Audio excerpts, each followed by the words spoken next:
En videitos anteriores he explicado esto de las herencias transgeneracionales, de buscar nuestros dobles, nuestros yacentes, con quién nos relacionamos en nuestro árbol genealógico. Tenemos distintas herramientas para hacer esa búsqueda y encontrar de quién somos doble. Podemos ser doble por nombre, doble por fecha de concepción o nacimiento de un antepasado. Cuando nosotros vamos encontrando con quién tenemos relación de nuestros antepasados, ahí es donde nosotros vamos a encontrar la repetición, la resonancia. Se lo llama resonancia transgeneracional, pero para comprender en qué está basada esa resonancia transgeneracional y de qué me sirve saber que yo soy doble de mi abuela materna. Doy un ejemplo: si yo soy doble de mi abuela materna, quiere decir que yo traigo información de mi abuela materna, que ciertos sucesos que ella vivió y no pudo terminar de duelar, de cerrar, los voy a traer yo para terminar de hacer ese proceso de sanación. ¿Cómo puede ser que yo traiga una información de mi abuela materna? Y acá es donde aparece esta información de las resonancias transgeneracionales. Se ha investigado mucho sobre esto, sobre el ADN. No voy a ingresar en ese tema ahora porque es muy amplio, pero quisiera ir primero a esto de la resonancia transgeneracional y qué hago yo cuando encuentre esa resonancia, esa información de lo que le sucedió a mi abuela y lo estoy heredando yo. Si mi abuela, doy un ejemplo, muere en el parto, puede ser que yo, como su doble o su yacente, me niegue a tener hijos. Yo digo que es porque no quiero tener hijos, pero en lo profundo de mi inconsciente lo que tengo es temor a morir en el parto, como le sucedió a mi abuela. Tal vez yo ni sepa mucho de esa historia. Hay mucha gente que los abuelos o bisabuelos vivieron historias que no saben bien cómo sucedió. Esto yo lo veo todo el tiempo en las consultas. Yo no estoy siendo consciente de la tremenda relación que puede haber en esta decisión que yo tome de no tener hijos, o tal vez quiero tenerlos y no puedo tenerlos porque hay algún tipo de dificultad. Y resulta que nunca asocié esto que a mí me sucede con lo que le sucedió a este antepasado. El árbol genealógico y ese inconsciente colectivo familiar no intenta dañarnos. Simplemente lo que no se sanó en ese momento se va a llevar a las siguientes generaciones. Y acá es donde aparece esta palabra de el duelo, las 5 etapas del duelo. Si ustedes observan, cuando nosotros realizamos alguna terapia, alguna sanación, vamos a ir siempre al punto de algo que nos sucedió y no pudimos elaborar y no pudimos sanar. Entonces el terapeuta trae a la luz esa situación o da la herramienta para que la persona traiga a la luz esa situación y la persona se va a encontrar en una catarsis, sintiéndose enojada, llorando o un estado de tristeza. Es justamente la etapa en la que quedó bloqueado ese duelo. Entonces lo que hace la terapia en sí es ubicar el punto donde el duelo quedó bloqueado y desbloquear, que la persona pueda terminar de cerrar aquella situación que no pudo cerrar anteriormente. Pero cuando nosotros nos vamos a estudiar el transgeneracional, podemos tener la resonancia de un antepasado, el duelo, la situación que no pudo sanar un antepasado. Entonces ustedes dirán, ¿cómo puedo terminar de sanar una situación de dolor de mi abuela? Bien, eso vamos a explicar después. Quiero ir dando herramientas prácticas, ¿no? Pero principalmente cuando yo me encuentro con una emoción que yo digo, ¿por qué lloro?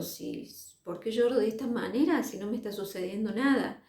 ¿Por qué estoy con este miedo y con esta emoción que no entiendo de dónde viene? Cuando una persona dice eso, estamos ante una memoria. Puede ser de la infancia, puede ser de la gestación o puede ser una memoria transgeneracional.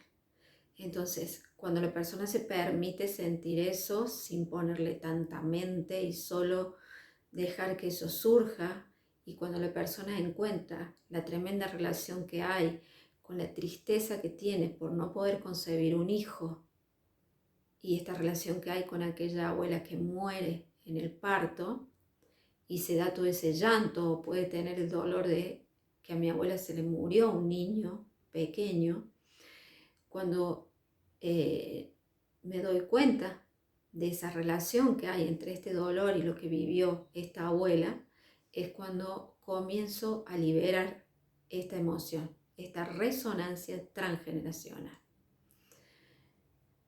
El duelo tiene 5 etapas. La mayoría de los psicólogos, terapeutas nos hablan de 5 etapas. Y yo siempre esto lo resumo a como un fruto que necesita madurar. Y nosotros no podemos acelerar ese proceso. Nosotros cuando llevamos un bizcochuelo al horno, tenemos un tiempo. Y si lo sacamos antes, está crudo, no sirve. Tengo que hacer otro. Entonces, el duelo en estas 5 etapas, en realidad la primera etapa del duelo es la negación. No está sucediendo. Cuando yo hablo de duelo no estoy hablando solamente de muerte, estoy hablando de cosas que nos sucedieron, eventos que precisamos duelar.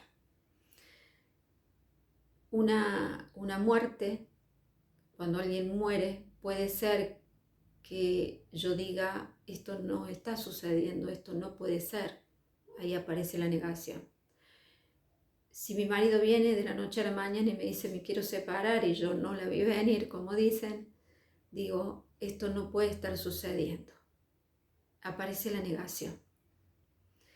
Es la primera etapa del duelo, no puede ser esto que está sucediendo. Si logro atravesar esa etapa, paso a la segunda etapa, que es el enojo por lo que está sucediendo. Me enojo con el médico porque lo operó mal, porque hizo una mala praxis, porque sentí que no lo ayudó lo suficiente. Me enojo conmigo mismo porque no llegué a tiempo en el momento que le sucedió algo a esa persona. Me enojo con Dios, con el universo, porque me hizo esto, porque me lo estoy tomando como algo personal. Me enojo con el muerto porque se murió, porque no luchó. Me enojo con mi marido porque se fue de un día para el otro.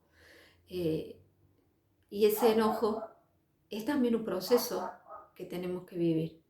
Si lo trascendemos, si lo elaboramos, si esta fruta va madurando, si este bizcochuelo va cocinando, paso a la tercera etapa, que es la negociación.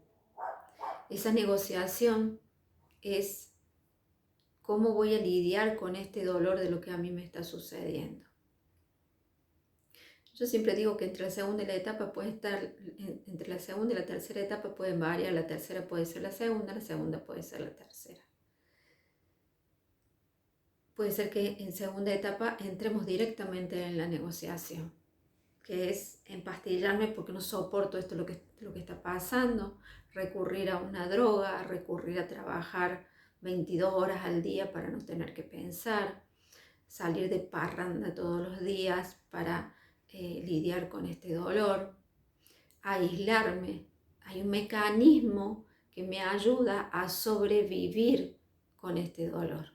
Entonces, todos tenemos un mecanismo que buscamos cuando estamos mal. Algunos aislarse, otros tomar una bebida, un alcohol, otros una pastilla, otros podemos ir elaborándolo el proceso porque ya somos conscientes o mucho más conscientes de cómo llevar este proceso, ¿no es cierto?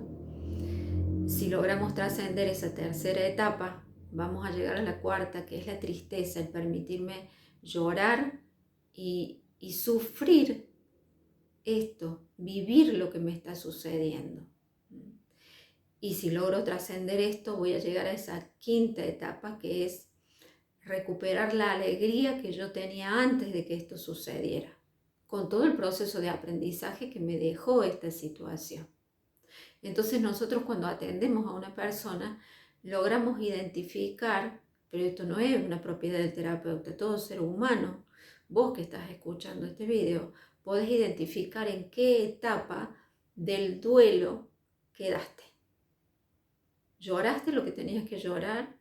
¿Estás todavía recurriendo a la pastilla que tuviste que recurrir cuando sucedió aquello? ¿Estás todavía negando lo que sucedió? Entonces, cuando nosotros ubicamos la etapa en la que quedó bloqueado el duelo, vamos a poder dar el salto a la segunda etapa, a la tercera etapa y procesar todo ese duelo. Esto no quiere decir que nosotros no podemos llegar a la tercera etapa y volver a la primera, porque a veces sucede esto en el proceso del duelo. Entonces, cuando nosotros ya hemos identificado la memoria de un dolor que traemos y que corresponde al dolor de un antepasado, también vamos a sentir en qué proceso, en qué parte del duelo se quedó el antepasado. Cuando estoy en el llanto continuo y viene y sale a flor de piel ese llanto, ahí me puedo dar cuenta en qué parte se ha quedado ese antepasado del duelo. Y yo tengo que darle curso a esa emoción. Hoy tenemos una sociedad donde la mayoría están, por lo menos acá en Argentina, con las cuestiones políticas, muchísimo enojo, muchísimo enojo. Pero ese enojo no tiene que ver con lo que está sucediendo en el país. Si la gente se diera vuelta y observara con qué realmente está enojado y darse cuenta que simplemente está haciendo catarsis con el otro, sanaríamos mucho más pronto y evitaríamos crear guerras y sucesos afuera para tener que pasar por toda esa etapa y sanar un duelo. Entonces, las resonancias transgeneracionales están muy ligadas, por lo menos en mi manera de mirar esto, con aquellos procesos de duelo que quedaron sin elaborarse y que nos toca elaborarlos a nosotros siendo consciente de lo que me sucede. Entonces aquí va esto de que muchas veces estamos escuchando de que lo que al otro le sucede y a mí me hace mal es porque yo estoy resonando con esa historia. Yo estoy haciendo una resonancia. Veo 5 noticias terribles y malas, pero hay una que me impacta. Esa que me impacta tiene que ver con mi propia historia. Y entonces tengo que mirar hacia adentro y sanar mi propia historia sin pretender arreglar algo afuera, porque nada está afuera. Esto no quiere decir no accionar con lo que sucede afuera, no poner un límite, no decir basta, no cerrar una puerta. Pero después que lo haga, tengo que mirar hacia adentro mío y ver qué es lo que me está sucediendo. Y posiblemente cuando yo revise todo esto y sane esto, pueda abrir esa puerta sin sentirme en peligro. Cada uno va tomando ciertos mecanismos para ir desbloqueando esos duelos y sanando esos duelos.